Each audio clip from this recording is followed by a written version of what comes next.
Assalamualaikum warahmatullahi wabarakatuh. Salam sejahtera bagi kita semuanya. Jadi pada hari ini kita akan mempelajari masih di bab 2 ya, trigonometri analitika. Jadi pada hari ini kita akan membahas hasil kali dua fungsi trigonometri, bentuk dari 2 cos alfa dikali cos beta dan negatif 2 sin alfa dikali sin beta. Nah, jadi pada pertemuan sebelumnya kita juga sudah mempelajari hasil kali dua fungsi trigonometri, bentuk dari 2 sin alfa dikali cos beta dan 2 cos alfa dikali sin beta. Nah, kita langsung simak materinya. Oke, sekarang kita tentukan dulu rumus dari 2 cos alfa dikali cos beta. Nah, kita mulai dari rumus jumlah dan selisih dua sudut dari fungsi kosinus. Nah, masih ingat rumusnya? Kalau cos alfa ditambah beta itu sama dengan cos alfa dikali cos beta dikurangi sin alfa dikali sin beta, dan cos alfa dikurangi beta itu sama dengan cos alfa cos beta ditambah sin alfa sin beta. Nah, dua fungsi ini, dua rumus ini kita jumlahkan. Nah, ini berarti di ruas kiri akan menjadi cos alfa ditambah beta ditambah cos alfa dikurangi beta. Sedangkan di ruas kanan, nah ini berarti cos alfa cos beta ditambah cos alfa cos beta akan menjadi 2 cos alfa cos beta. Nah, negatif sin alfa sin beta ditambah sin alfa sin beta, maka akan menjadi 0 ya. Oke, bisa dipahami ya. Maka 2 cos alfa dikali cos beta itu sama dengan cos alfa ditambah beta ditambah cos alfa dikurangi beta. Nah, itu rumusnya. Atau juga bisa kita tulis cos alfa dikali cos beta itu sama dengan cos alfa tambah beta ditambah cos alfa dikurangi beta dibagi 2. Seperti itu. Ya. Nah, sekarang kita tentukan rumus dari negatif 2 sin alfa sin beta. Nah, sama kita mulai dari rumus jumlah dan selisih dua sudut dari fungsi kosinus, yaitu cos alfa tambah beta dan cos alfa dikurangi beta. Nah, sekarang kita coba dikurangi ya. Dua fungsi ini, dua rumus ini kita kurangi. Maka di ruas kiri ini kita dapatkan cos alfa tambah beta dikurangi cos alfa dikurangi beta. Jelas ya? Nah, lalu di ruas kanan berarti sama dengan itu ya. Berarti cos alfa cos beta dikurangi cos alfa cos beta akan menjadi 0. Nah, negatif sin alfa sin beta dikurangi positif sin alfa sin beta, maka akan menjadi negatif 2 sin alfa sin beta. Nah, maka negatif 2 sin alfa dikali sin beta itu sama dengan cos alfa tambah beta dikurangi cos alfa dikurangi beta. Atau kita juga bisa tulis ini sama dengan sin alfa dikali sin beta sama dengan cos alfa ditambah beta dikurangi cos alfa dikurangi beta dibagi negatif 2. Seperti itu. Ya. Nah, ini rumus dari 2 cos alfa cos beta dan negatif 2 sin alfa sin beta. Nah, sekarang kita coba lihat contohnya untuk penggunaan rumus ini. Oke, contoh 1.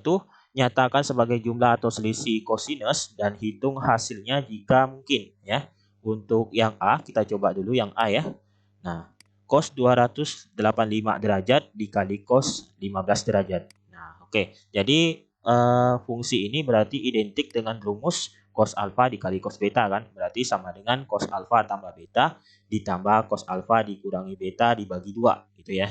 Nah, maka alfanya adalah 285 derajat dan betanya adalah 15 derajat. Maka ini sama dengan cos alfa tambah beta berarti 285 tambah 15 ditambah cos alfa dikurangi beta 285 dikurangi 15 dibagi 2 seperti itu. Jadi ini cos 300 ditambah cos 270. Nah, kita selesaikan dengan menggunakan sudut berelasi. Maka ini sama dengan cos 360 derajat dikurangi 60 derajat ditambah cos 360 derajat dikurangi 90 derajat. Ya, ini sama-sama berada di kuadran keempat ya rumusnya. Berarti ini sama dengan cos 60 ditambah cos 90. Jadi cosnya tetap positif ya. Jadi cos 60 adalah setengah, cos 90 adalah 0 dibagi 2. Jadi ini setengah dibagi 2. Setengah dibagi 2 itu sama dengan setengah dikali setengah ya. Jadi ini kan 2/1. Jadi kalau dibagi berarti dikali 1/2. Dibalik ya. Jadi ini sama dengan 1/4. Oke, jadi pertanyaan yang A itu hasilnya adalah 1/4. Oke, kita lanjut ke yang B.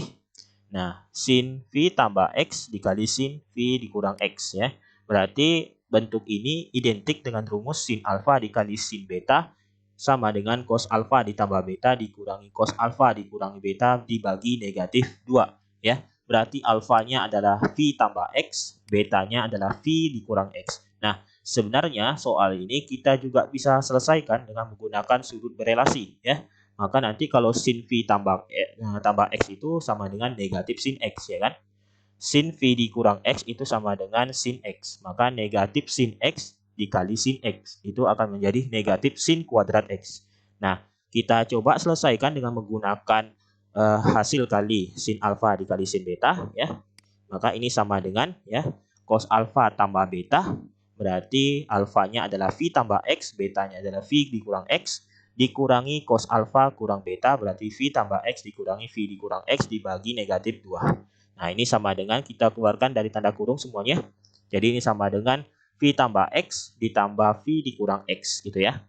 Lalu ini V tambah X dikurang V ditambah ya. Jadi negatif jadi plus ya. Oke, jadi ini sama dengan V tambah V akan jadi 2V, X dikurang X jadi 0. Oke, V dikurangi V jadi 0, X ditambah X jadi 2X seperti ini. Oke, nah ini cos 2V itu adalah cos 360.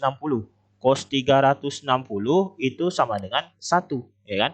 Berarti tinggal 1 dikurangi cos 2X dibagi negatif 2. Cos 2X, nah masih ingat ini rumus sudut rangkap ya. Itu kita gunakan cos 2 alfa sama dengan 1 dikurangi 2 sin kuadrat alfa. Kalau pakai yang lain rumus cos 2 alfa silakan, tidak salah. Cuman hasilnya lebih sederhana jika kita menggunakan yang ini ya. Jadi ini sama dengan 1 dikurangi. Nah ingat, tanda di depan ini negatif. Cos 2x kita mau ubah jadi seperti ini. Maka kita gunakan tanda kurung ya, supaya tidak salah nanti tandanya. Jadi ini seperti ini. Oke, jadi sama dengan negatif 1 ya. Negatif jadi positif. Nah, jadi ini 1 dikurangi 1 ditambah 2 sin kuadrat X dibagi negatif 2. Jadi 1 dikurangi 1 jadi 0. Berarti tinggal 2 sin kuadrat X dibagi negatif 2. Maka hasilnya adalah negatif sin kuadrat X. Seperti itu. Nah, jelas ya? Oke. Nah, sekarang yang C. Nah, bentuk dari 6 sin 3X dikali sin X ya. Nah, bentuk dari 6 sin 3X dikali sin X ini berarti identik dari rumus negatif 2 sin alfa sin beta. Sama dengan cos alfa tambah beta dikurangi cos alfa dikurangi beta. Maka ini kan berbeda ya rumusnya. Ini negatif 2, yang ini 6. Ya. Jadi supaya sama, 6 ini kita bisa ubah. Ya. Jadi seperti ini. Negatif 3 dikali negatif 2. Ya kan? Nah, negatif 3 dikali negatif 2 itu sama dengan positif 6. Nah, sehingga yang dalam tanda kurung ini menjadi negatif 2 sin 3X dikali sin X. Sama dengan ini ya. Berarti alfanya adalah 3X, betanya adalah X. Berarti ini sama dengan negatif 3 buka kurung. Berarti cos alfa tambah beta, cos 3X tambah X, dikurangi cos alfa dikurangi beta. Jadi 3X dikurangi X.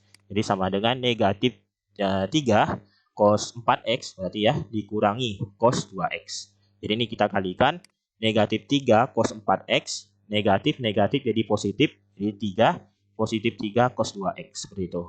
Nah, ini penyelesaiannya. Oke. Nah, kita coba contoh kedua. Sederhanakan bentuk dari 2 cos 50 derajat cos 40 derajat dikurangi 2 sin 95 derajat dikali sin 85 derajat. Oke. Jadi bentuk ini berarti kita gunakan dua rumus yang tadi ya.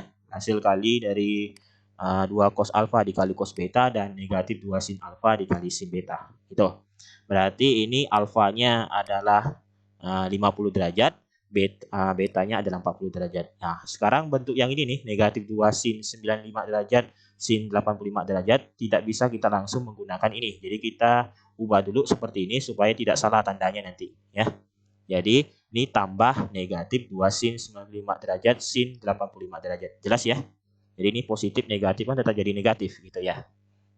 Oke, berarti ini alfanya adalah 95 derajat, betanya adalah 85 derajat. Oke, berarti kita gunakan cos alfa tambah beta. Ini yang bentuk ini dulu ya.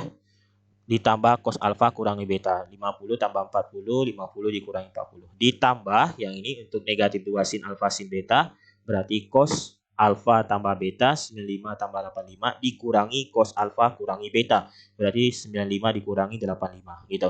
Jadi ini cos 90, cos 10, cos 180, cos 10 derajat. Nah, ini kita dekatkan yang sejenis ya. berarti cos 90 ditambah cos 180 ditambah cos 10 derajat dikurangi cos 10 derajat. Cos 90 itu adalah 0, cos 180 adalah negatif 1, cos 10 derajat dikurangi cos 10 derajat, jadi 0. Jadi ini sama dengan negatif 1. Jelas ya? Oke. Sekarang ke contoh ketiga. Nah, ini contoh terakhir. Buktikanlah bahwa 2 cos 5 theta dikali cos 7 theta itu sama dengan cos kuadrat 6 theta dikurangi sin kuadrat 6 theta ditambah 2 cos kuadrat theta dikurangi 1. Oke. Nah, jadi bentuk ini kita selesaikan ya dari kiri ke kanan. Benar dan nanti hasil dari 2 cos 5 theta dikali cos 7 theta itu sama dengan di ruas kanan ini ya. Oke, jadi kita gunakan rumus 2 cos alfa dikali cos beta sama dengan cos alfa tambah beta ditambah cos alfa dikurang beta. Jadi alfanya adalah 5 theta, betanya adalah 7 theta. Jadi ini sama dengan cos 5 theta tambah 7 theta, alfa tambah beta ya. Ditambah cos 5 theta dikurangi 7 theta, jadi alfa dikurangi beta. Nah, jadi ini sama dengan cos 12 theta ditambah cos negatif 2 theta. Nah, ini sama dengan cos sudut negatif itu sama dengan cos 2 theta ya. Masih ingat ya? Nah, sekarang kita gunakan rumus sudut rangkap yaitu cos 2 alfa sama dengan cos kuadrat alfa dikurangi sin kuadrat alfa dan 2 cos kuadrat alfa dikurangi 1. Nah, kenapa digunakan ini? Karena di ruas kanan itu ada cos kuadrat 6 theta dikurangi sin kuadrat 6 theta dan 2 cos kuadrat theta dikurangi 1. Maka yang kita gunakan adalah rumus sudut rangkap bentuk yang ini ya. Jadi supaya lebih memperjelas 12 theta ini saya ubah ya jadi 2 dikali 6 theta ya. Kalau cos 2 theta kan udah jelas ya, itu sama dengan cos 2 alfa, berarti jadinya 2 cos kuadrat alfa dikurangi 1. Nah, ini 12 theta berarti 2 dikali 6 theta. 6 tetanya itu berarti adalah alfanya. Nah, sedangkan cos 2 theta ini berarti theta itu adalah alfanya ya. Jadi ini sama dengan cos 2 dikali 6 theta akan menjadi cos kuadrat 6 theta dikurangi sin kuadrat 6 theta ya gitu ya. Nah, jadi ditambah 2 cos kuadrat theta dikurangi 1. Nah, jadi terbukti ya. Nah, gitu. Nah, jelas ya. Jadi itu contoh dari penggunaan rumus dari hasil kali 2 fungsi trigonometri 2 cos alfa dikali cos beta dan negatif 2 sin alfa dikali sin beta. Nah, itu. Oke, jadi nanti kita lanjutkan lagi materinya di pertemuan selanjutnya. Oke, cukup sekian. Assalamualaikum warahmatullahi wabarakatuh. Salam sejahtera.